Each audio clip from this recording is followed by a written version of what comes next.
This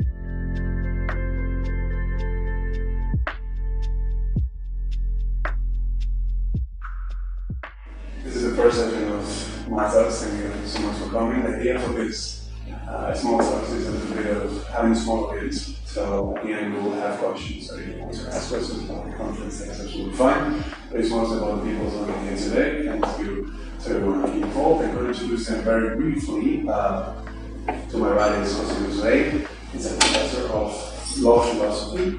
I'm going to the one leading the charge in this conversation. He's a professor here at Comillas. My honorable guest, thank you very much for coming. He's an activist from Homeland Sun and also a translator. And we have Brittany. She is our global equity fellow for all things diversity, equity, and democracy. So the talk today will be led by Adam. And leave you to it. So please lead away. Okay. Well, thanks very much. I have a lot prepared here, but I'll try and go through it quickly. So first of all, good morning and good afternoon to everyone. The title of my talk is 40 Years Since Deuterogen, the Impact of this Historic Case on LGBTQIA+ Rights Movement. First of all, pleasure to be here. Thank you, Alex and NYU for hosting this. So what I want to talk today briefly about is the impact of the historic Deuterogen versus United Kingdom case, which took place some 41 years ago. And then briefly mention some of the challenges nowadays towards protecting LGBTQIA+ rights. Let me start out with a quote from a poem. The British poet Alfred Douglas, he ends his poem in 1894, Two Loves, with these famous lines. It says, "But I am love, I was wont to be alone in this fair garden till he came. Unasked by the night I am true love, I fill the hearts of boys and girls with mutual flame. Then sighing, said the other, have thy will, I am the love that dare not speak its name." Douglas in his poem, he contrasts the love between a boy and a girl with that other love, which we do not dare speak its name. The Irish playwright, Oscar Wilde, who was in a relationship with Alfred Douglas, he was asked at his own trial, where he was charged with gross indecency for engaging in homosexual acts with Douglas, about the meaning of this line, and he responded that the love that dare not speak its name in this century is such a great affection for an elder for a younger man as there was between David and Jonathan, such as Plato made the very basis of his philosophy, and such as you find in the sonnets of Michelangelo and Shakespeare. It is that deep spiritual affection, he says. He was ultimately convicted in 1895 and sentenced to 2 years of labor, for which even after being released he never recovered, and he died soon after. Now, the use of anti-sodomy laws, or gross indecency laws, are laws which were passed along with legislation outlawing sex with animals.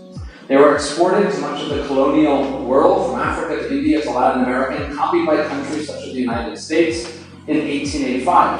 These laws were perhaps most widely used some 33 years after Wilde's release from prison by the Nazis, who amended in 1871 German law, which criminalized unnatural fornication between men to include anything deemed to be a lewd act.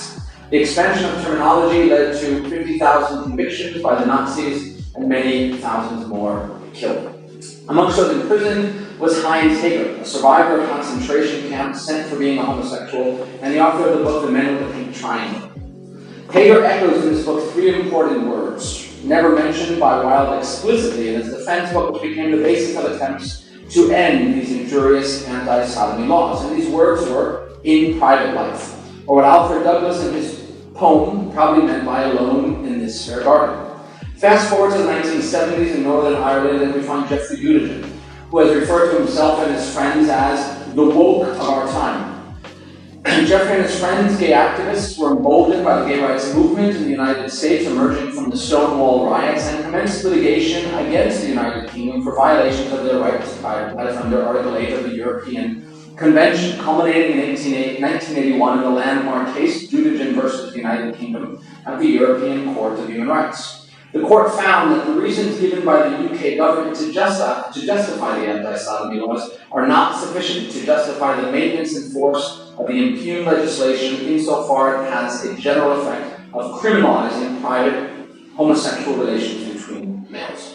This galvanized LGBTQIA support in the US through Lambda Legal, a national organization that fights for LGBT rights, to to bring a similar case, Bowers versus Hardwick, to the Supreme Court in 1986 on a rights argument that was nearly identical to Dudegen, even though that decision by the court turned out to be quite different. Sadly, the U.S. Supreme Court held that anti-sodomy laws are constitutional, finding that the 14th Amendment of the U.S. Constitution, the right to privacy through due liberty, through a textualist reading of the Constitution, does not include the right to same-sex relations. Said differently, because the Founding Fathers didn't envision the protection of homosexuality under the Constitution in 1787, the right to privacy for homosexuals could not be protected some 200 years later. Or said differently, the majority of the court at that time were a bunch of homophobes. No? So nearly 5 years after Tunin versus Australia victory in 1994, in which the United Nations, relying on Dudegen, said that anti-sodomy laws violate the right to privacy under international law, 2 men in Texas had their door broken down by police as they're engaging in sexual intimacy, in what became the case known as Lawrence v. Texas. Justice Kennedy, in a rare reference by the court to jurisprudence from other jurisdictions, said that the decision in Dudegen proved that Western civilizations and associated Judeo-Christian moral and ethical standards no longer suggested toleration of homosexuality was insubstantial. The court goes on to include in what has become a well-known phrase, Bowers was not correct when it was decided, it is not correct today, and it is hereby overruled. I want to point to some recent cases in which Dudegen has also been instrumental in ending the criminalization of homosexuality. There's a 2018 Navtesh versus India case in which the Indian Supreme Court cites Dudegen 13 times. Recently, the Botswana Supreme Court ruled that criminalization of homosexuality was against constitutional and human rights, and it specifically references Lawrence as part of its legal reasoning, which ultimately was based on Dudegen, and the consultative opinion of the Inter-American Court by Costa Rica, which references Dudegen and the right to private and family life, said that same-sex persons have the right to marry, and that states should recognize changes in gender. And in Asia Pacific, I want to mention also some important advances. Same-sex marriage has been recognized in Taiwan and Japan. In Japan, a court has found that the ban on same-sex marriage unconstitutional. Thus, the Dudegen case, which is far from a perfect piece of jurisprudence, can be recognized for setting in motion a series of decisions that undoubtedly brought homosexuality into the protection of human rights. Justice Ackerman from the South African Supreme Court noted in the 1998 case recognizing the right of private life for homosexuals, said that Dudegen is indicative of the changes in judicial and social attitudes in recent years. The reach, though, Dudegen only goes so far. In fact, rights have not progressed nearly as far as they could have in many parts of the world, especially considering that 40 years have passed since Dudegen brought same-sex intimacy into the realm of privacy protection, aided as well by the evolution of international law, which specifically recognizes sexual orientation and gender identity as protected against discrimination. We still have about 65 countries which criminalize same-sex relations, many of which extend from colonial imposition. And even where countries don't criminalize it, about 15 countries have unequal ages of consent for vaginal sex versus anal sex. Approximately 9 countries, especially some in the Middle East, criminalize certain forms of gender expression, including, for example, posing or imitating a person of a different sex. And even in parts of the world where advances have been made, I sense that we're also taking a step back, particularly as far-right nationalistic politics reintroduces into the political realm a heteronormative approach to family and social structures, and the return to so-called traditional family values, a common euphemism for anti-LGBTQIA+ laws and policies. One of my concerns centers around, how a new wave of anti-LGBTQIA+ discrimination, particularly present in the US, but also elsewhere, will be replicated across the world to begin a new front of attack against encouraging tolerance, equality, and dignity. You may have heard about the globally referred to Don't Say Gay laws, in which issues of gender identity and sexual orientation are essentially prohibited from the educational environment, and libraries are being forced to rid themselves of certain books. It's chilling to think that in 2022, this is happening in the US. Elsewhere in the world, including here in Spain, political parties have proposed allowing parents greater parental control in schools, which would, in a similar vein, also allow for restrictions on discussions about issues such as sexual orientation and gender identity. Similarly, in Hungary, the legislature recently passed legislation that prohibits any portrayal of homosexuality or transgenderism to individuals under 18 years of age. And in countries such as Zambia, Ethiopia, we've seen a crackdown against NGOs, lawyers, and advocates trying to support LGBTQIA+ rights. And all too often we get caught up in debates about trans people in sports and bathrooms, which are important questions, but distract us from what I think are perhaps more pressing issues. Trans people lack legal protections and recognition in many countries around the world. Trans people have disproportionately higher rates of suicide than non-trans people and face disproportionately higher levels of violence on the street. And within the US, I'm particularly concerned about Justice Clarence Thomas's concurring opinion in the wrongly decided abortion case, in which he invites the courts and potential petitioners to challenge the holdings in cases such as Lawrence and Obergefell, which recognize marriage. My message here today is that while we celebrate the 40th anniversary of nudism, we can take stock of the many important judicial and legislative advances made in many parts of the world. And there have been quite a few. But at the same time, we need to recognize that LGBTQIA+ rights continue to be an uphill battle, not only in countries which still criminalize people based on their sexual orientation and gender identity, or fail to provide protections of any type, but also in countries where LGBTQIA+ rights seem to have sedimented. As easily as we can point to advances over these 40 years, we can also point to many setbacks and continued challenges, particularly as political parties and religious institutions search out new ways to discriminate and generate bias, intolerance, and hate towards the LGBTQIA+ community. That said, and let me end with this message, may each person here be able to embrace openly their own gender identity and sexual orientation. And may the world respond with tolerance, love, acceptance, and legal protection. And may we as academics, as students, use our knowledge, our commitment to human rights, and our general belief in dignity for all to carry on the work of Jeffrey Buttigieg and others who have fought so bravely to advance equality.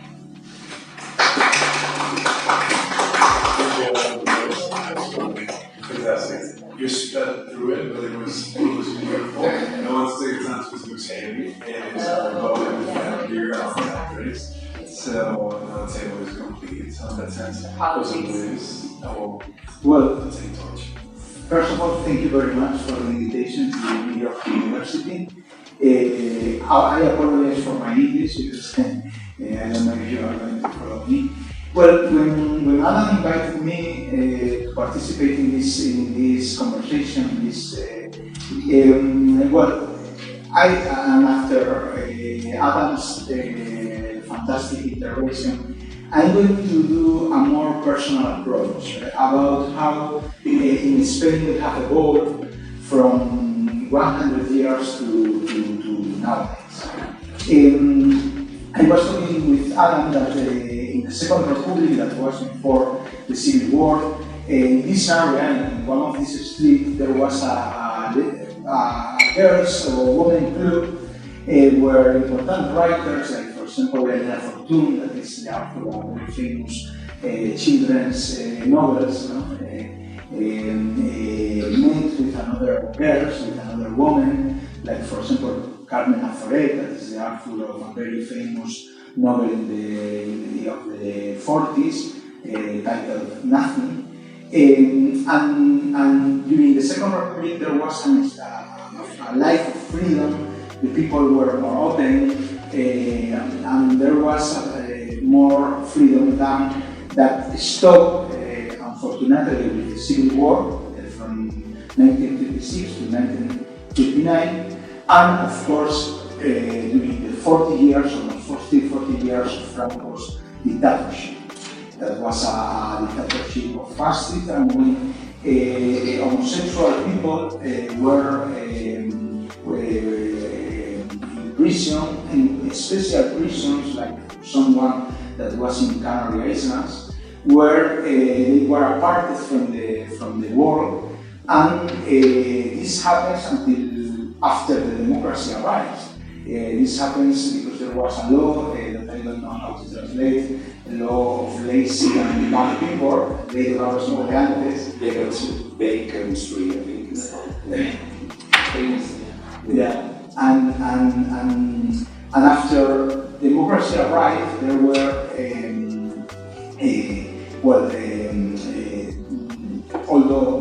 before Franco dies, gay life started to have some movement, particularly in this area, but not only in this area.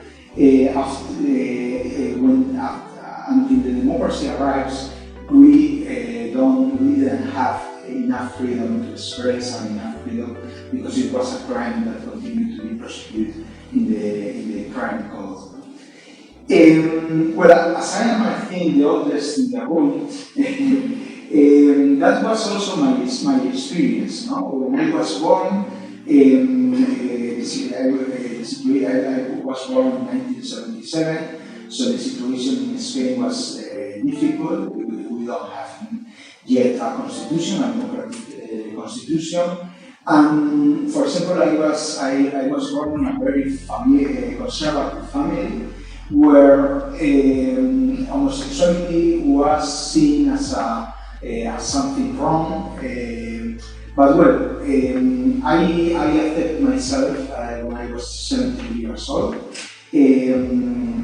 I was studying in a Catholic school, but not very fundamental Catholic school, so my friends accepted me easily.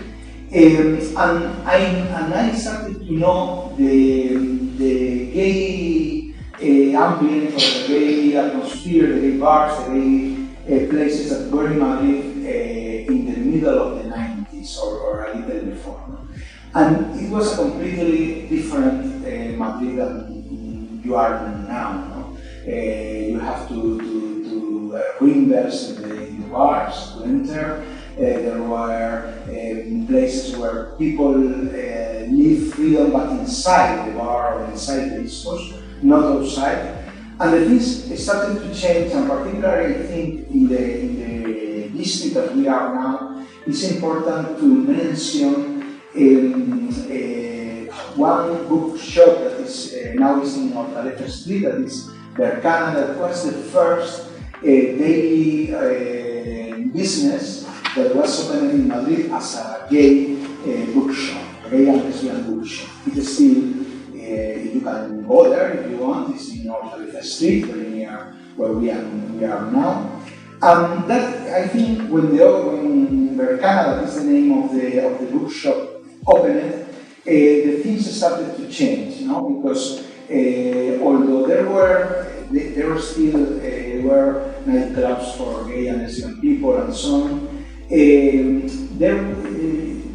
during the day life, people started also to go out to some coffee shops that opened, and I think that started to change. Although before, in the years that are known as Movida or Millennium, there were also a movement where people felt free. No? But probably the HIV crisis, in my opinion, changed also the message of the LGBTIQ plus community, because before that, probably the main message was sexual freedom. No?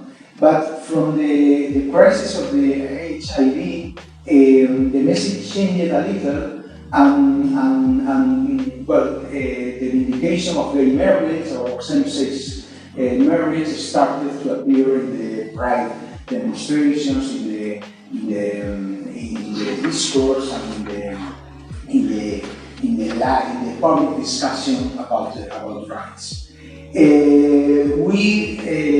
As you know, probably in 2005, same-sex marriage was approved by the parliament in Spain. There was a great debate about that. There was a position of the Conservative Party that presented an unconstitutional demand under the Constitutional Court, and the Constitutional Court did its decision 7 years after, in 2012. Well, I don't know if it was a strategy of the Constitutional Court or what, but in 2012, more or less people has accepted same-sex marriage. No? Maybe if the decision was taken in 2005, I don't know, maybe it will be different, I don't know.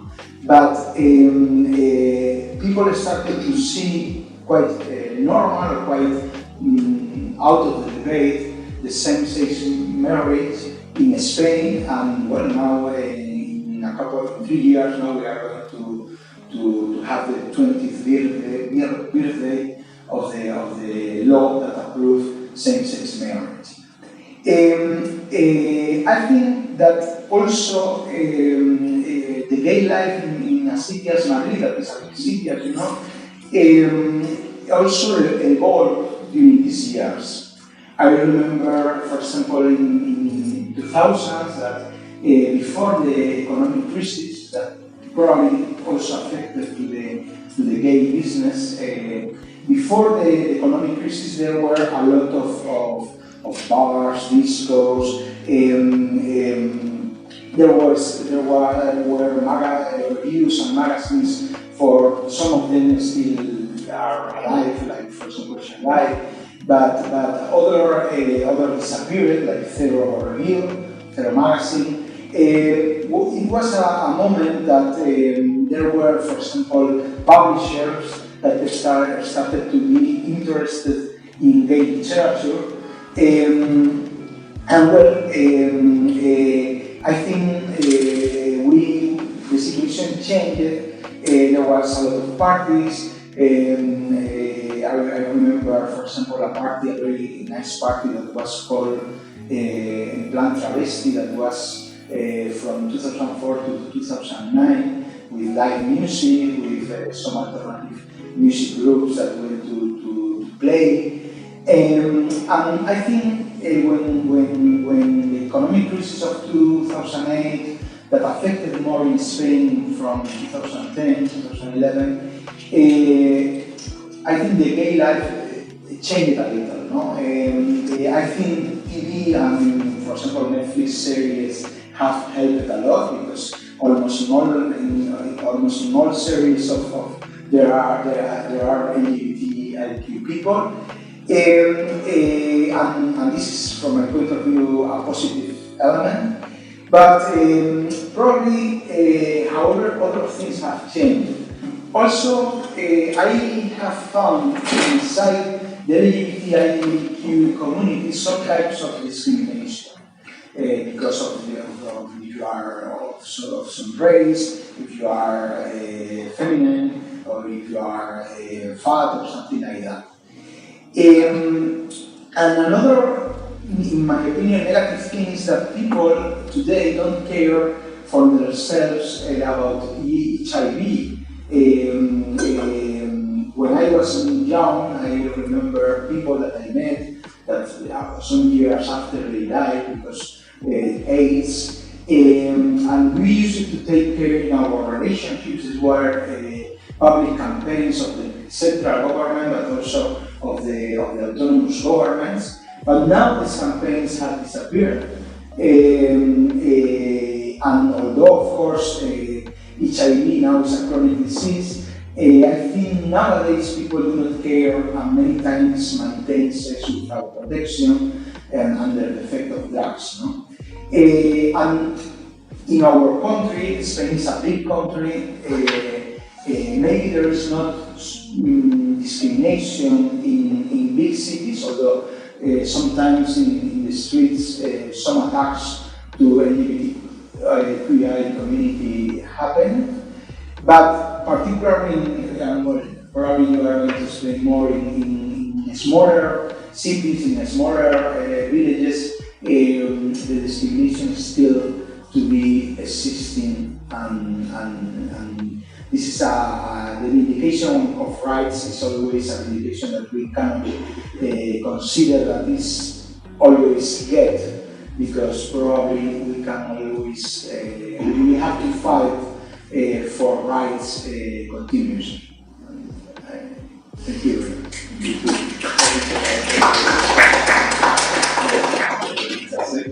I do have a couple of things that I want to ask you about later on. Why do you want to take over?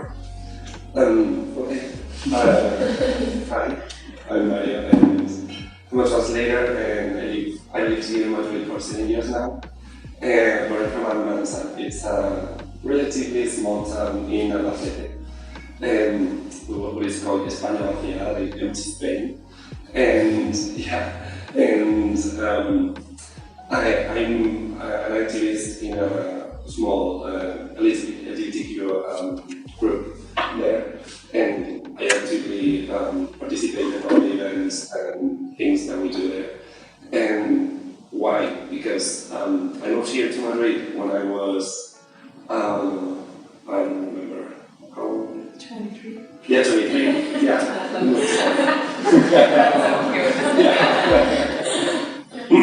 But I haven't already been living in Granada, which is a relatively bigger city than Almanza, but smaller than Madrid. My point is, I came out when I was still in Almanza when I was 17, and my generation, I'm a millennial obviously, we had to, open a lot of doors there, but at the same time we had to leave in order to come back and do so.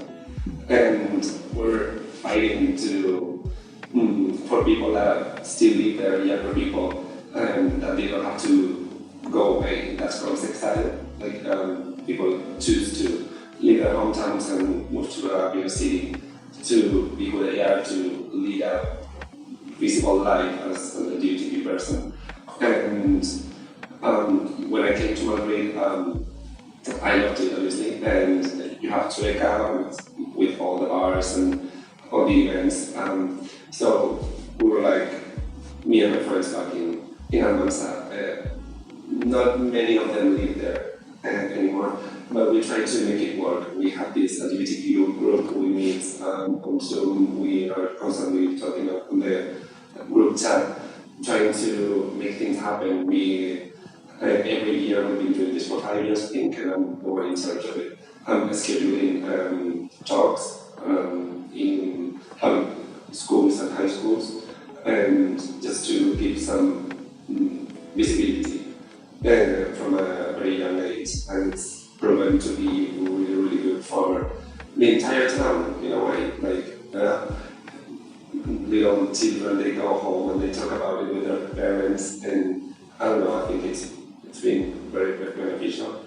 And we also organize a pride events every year, a small one, but we do it in a public park, in a public space, because before I joined the LGBTQ group, it used to happen in a bar behind those doors, but then in 2015 we said, no, everybody has to join, everybody has to see this. And we're very, very proud of that. We think we're making a very positive change, and yeah,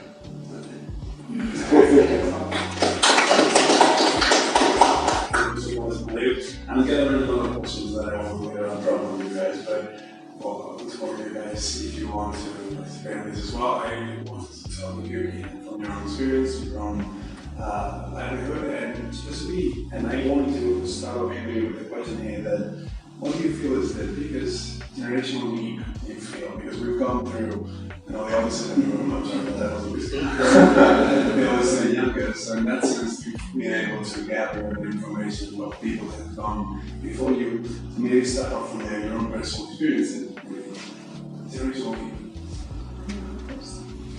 Yeah, sure. I mean, I definitely,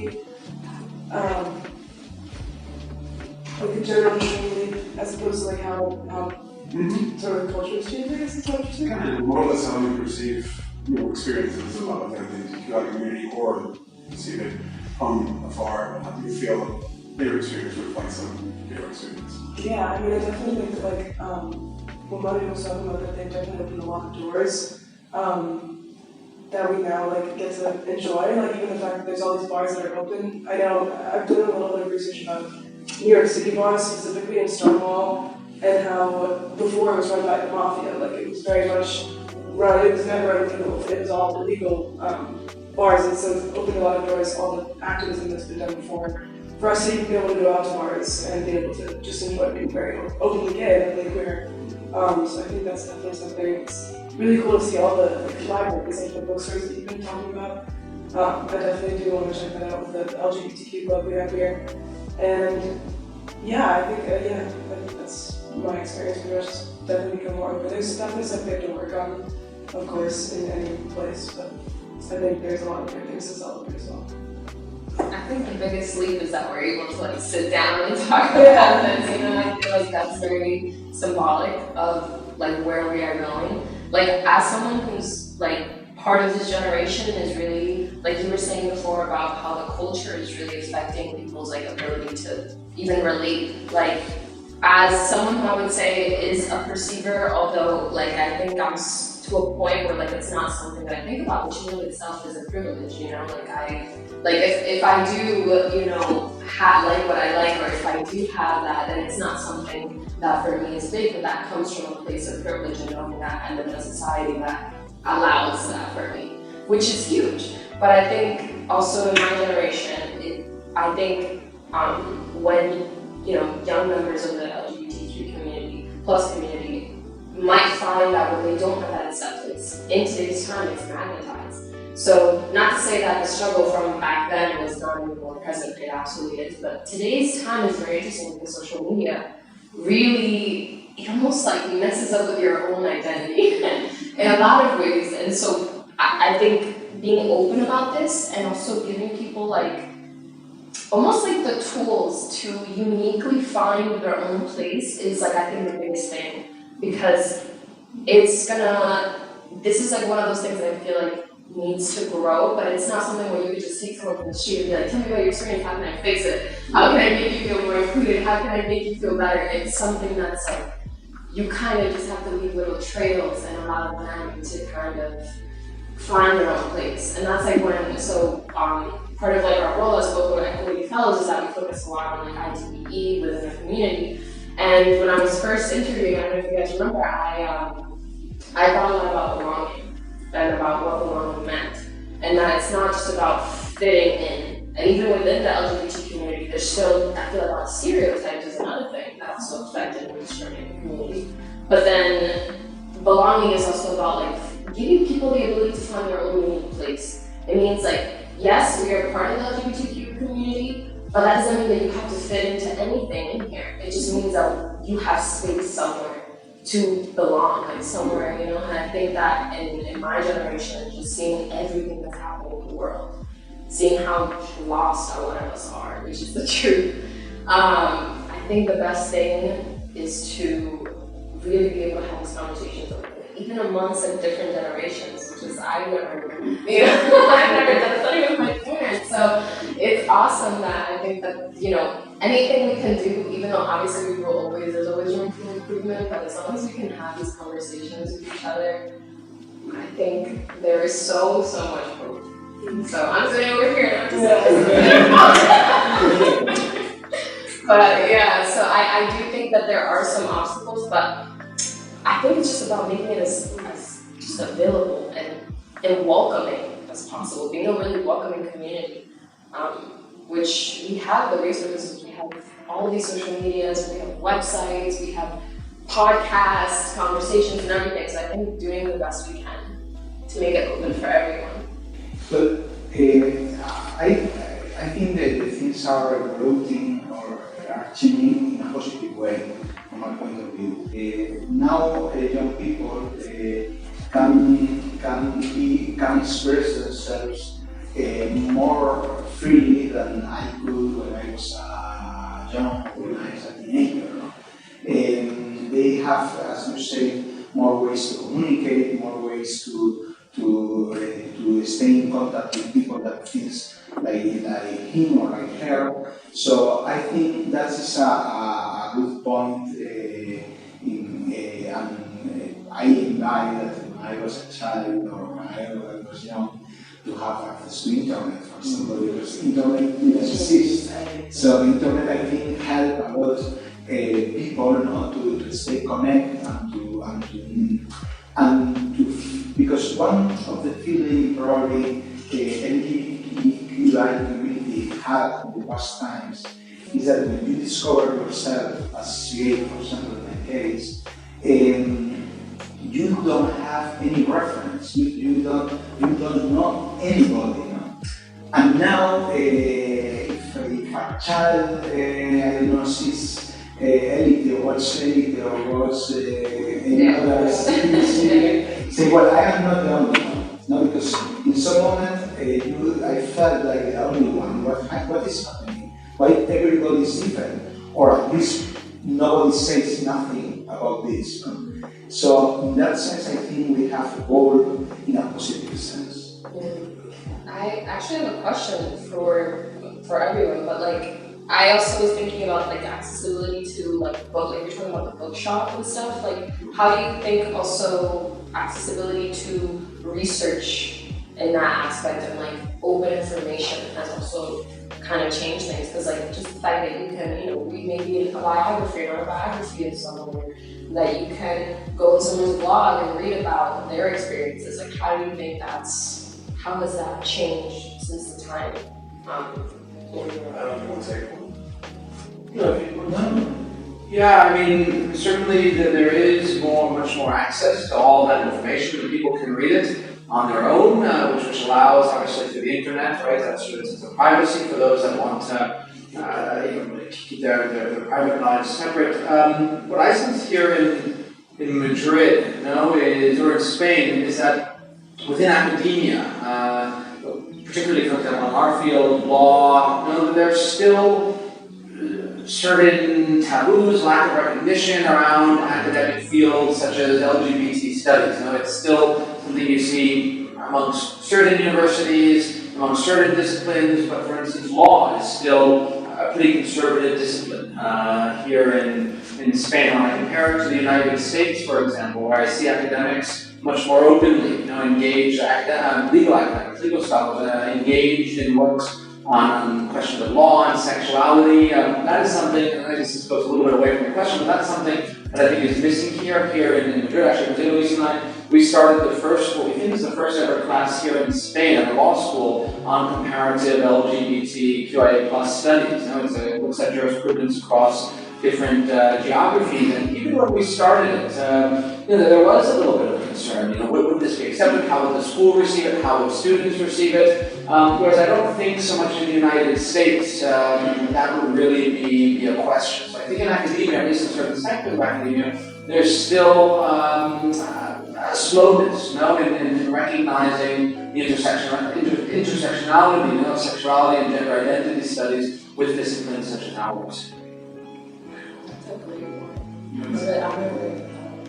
And I think sometimes coming from the U.S., we take it for granted that these are things we can talk about openly at NYU, and I think at our university we have been able to. But still, there are some questions about that. I have now, as you both know, if you know someone with me from Rwanda, the University of Rwanda, and somebody's visiting and staying with me for a few days, and we've been talking about it. And you see, for example, people saying that if you come to my university and then give a talk, that, well, we can't talk about LGBT rights, for example. That it's still taboo. Or, for example, when we have American students who come and stay with families, we tell them that these are the topics that you can't talk about. So I think there's a tendency coming from the U.S., particularly universities like NYU, New York City universities in general, to maybe think that all of academia is oftentimes as open as it is in certain circles, and really from country to country, it changes dramatically.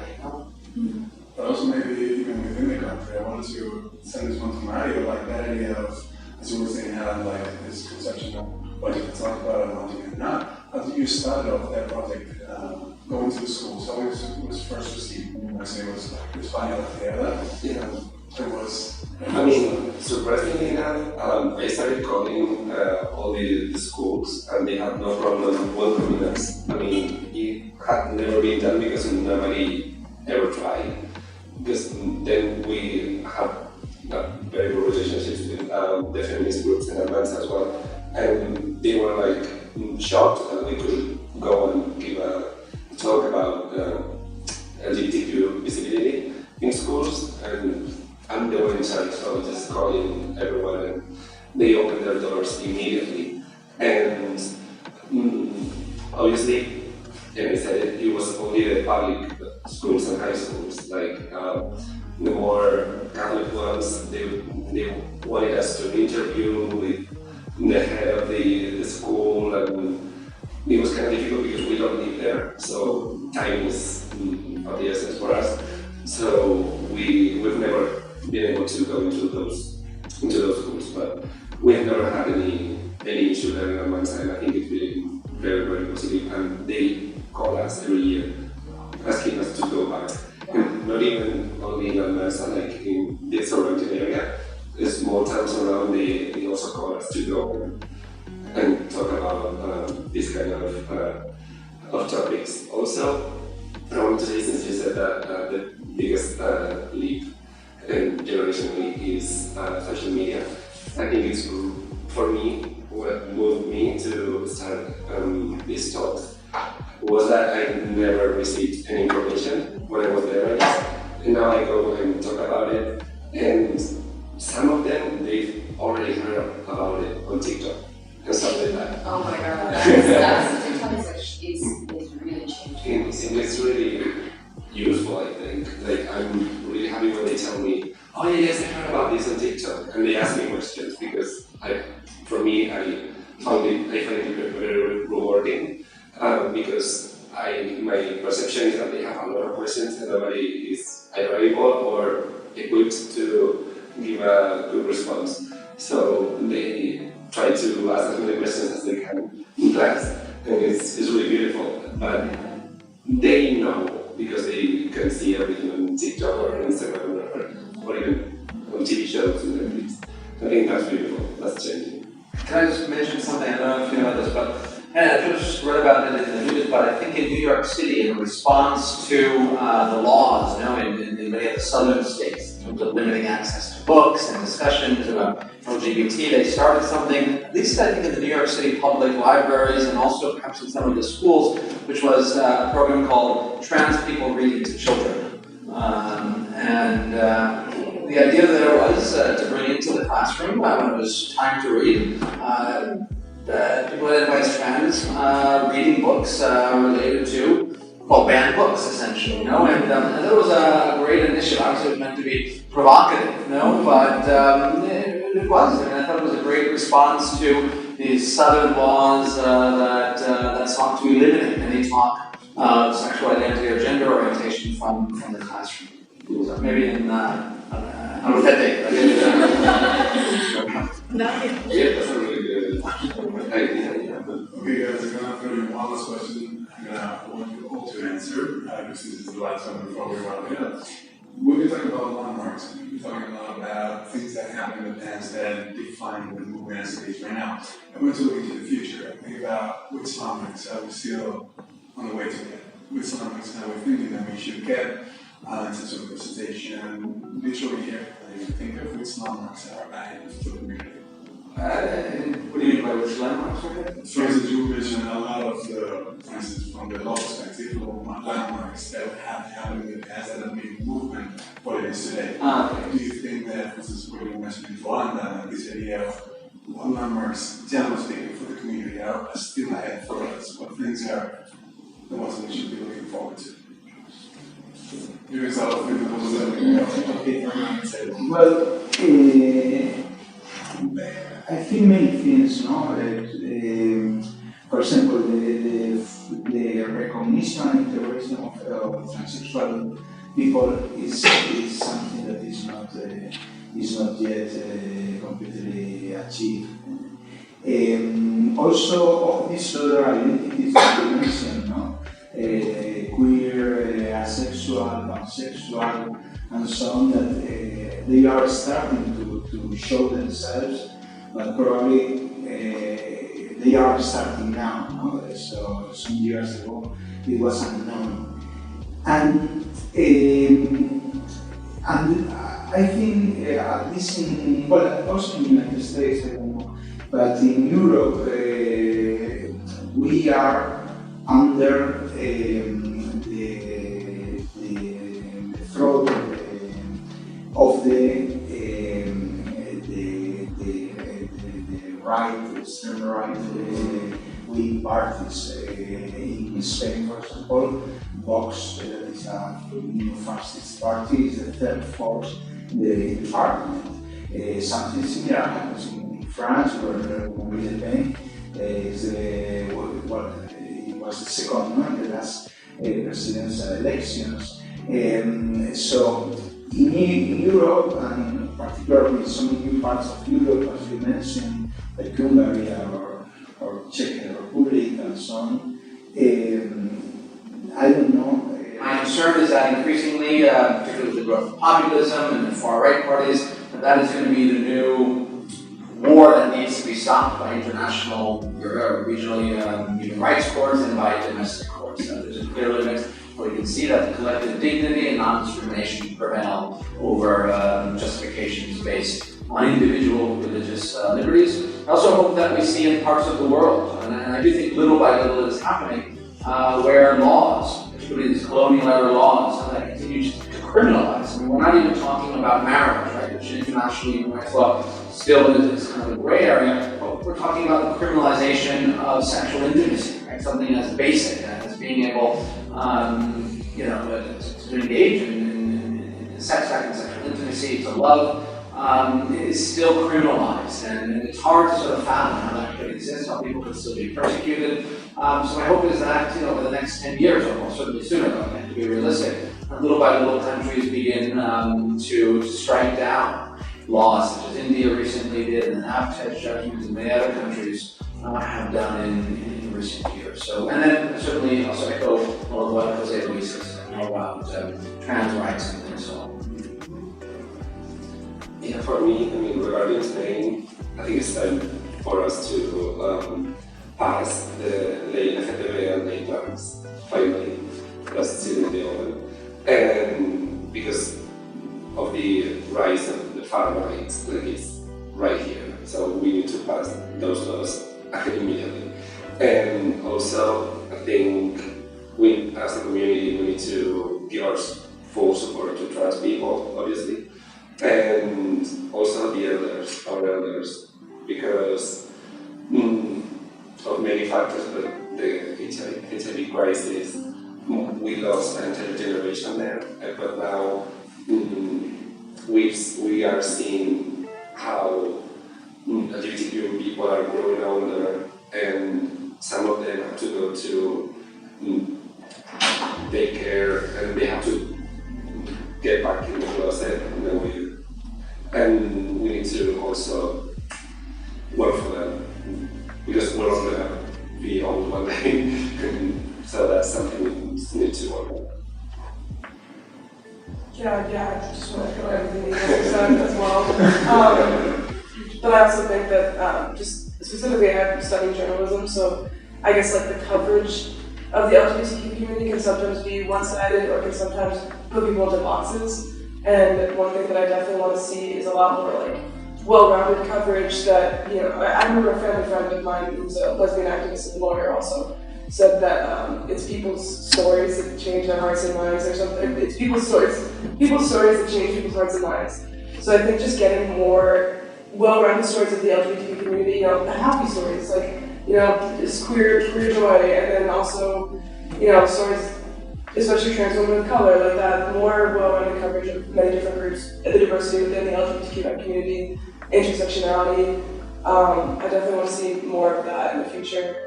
Also, like you were talking about colonial imposition and how that created anti-LGBTQ laws and kept it going over the years.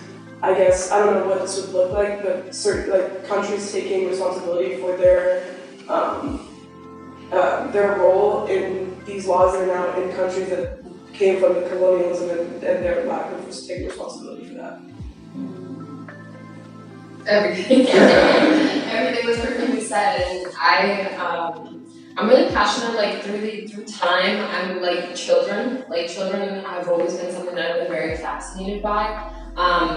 Mainly because so much of our experience is based around that time, and so much of what we see, and even people who, for example, who were later came out. who the reason why they didn't come out earlier is because they had a really traumatic experience from the ages of 1 to 7. Like maybe they saw, someone in their family or a friend of someone be discriminated against, or someone said something. And I think, Mariana, you also work with children. I think I'm looking forward to seeing how LGBTQ plus education is put into these experiences, because at the end of the day, like, what's going to prevent these colonial laws from going forward is essentially the future of the generation. I mean, like, we're obviously, paving the path, or opening the doors, but at the end of the day, a new generation's born, and then they kind of get to be the ones that pave the way. So I feel like I'm looking forward to see how of course there's gotta be how can that be introduced without it,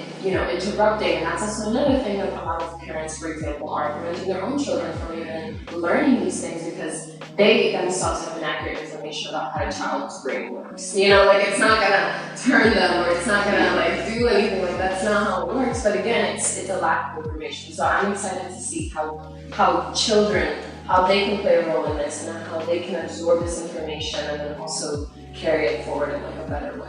I think it's a great point that you made. Starting young, and actually my oldest, the three of them were watching a series on Netflix. That was just a kind of a teen movie, but it involved a gay couple. I don't know if it's a British series. What is it? Heart